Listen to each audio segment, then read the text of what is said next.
يسبح لله ما في السماوات وما في الأرض الملك القدوس العزيز الحكيم.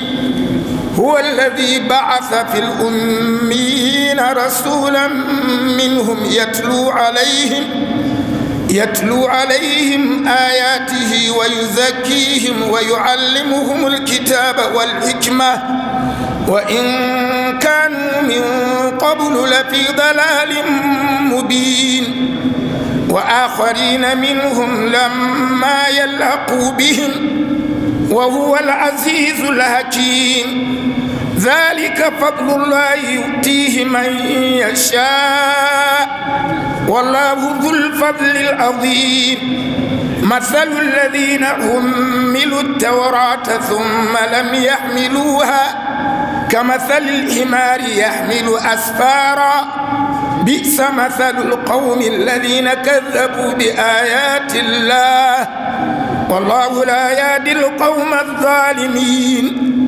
قل يا أيها الذين هادوا إن زعمتم أنكم أولياء لله من دون الناس فتمنوا الموت إن كنتم صادقين ولا يتمنونه أبدا بما قدمت أيديهم والله عليم بالظالمين. قل إن الموت الذي تفرون منه فإنه ملاقيكم ثم تردون إلى عالم الغيب والشهادة فينبئكم بما كنتم تعملون.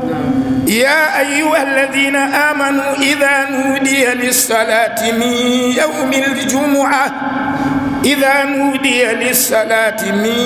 يوم الجمعة فاسعوا إلى ذكر الله وذروا البيع ذلكم خير لكم إن كنتم تعلمون.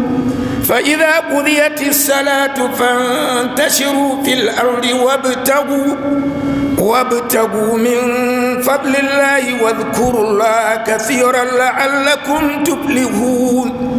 وإذا رأوا تجارة أو لهوا انفضوا إليها وتركوك قائما قل ما عند الله خير من اللهو ومن التجارة والله خير الرازقين.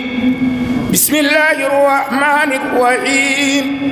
إذا جاءك المنافقون قالوا نشهد إنك لرسول الله والله يعلم إنك لرسوله والله يشهد إن المنافقين لكاذبون.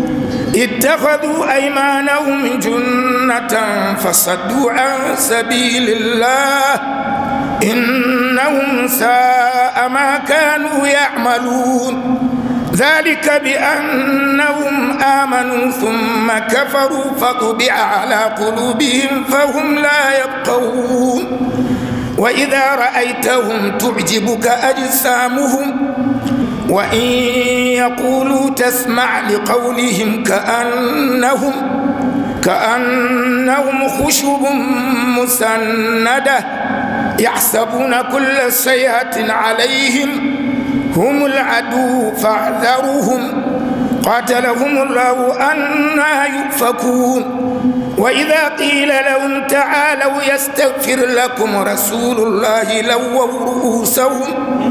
لووا رؤوسهم ورأيتهم يصدون وهم مستكبرون. سواء عليهم أستغفرت لهم أم لم تستغفر لهم لن يغفر الله لهم إن الله لا يهدي القوم الفاسقين.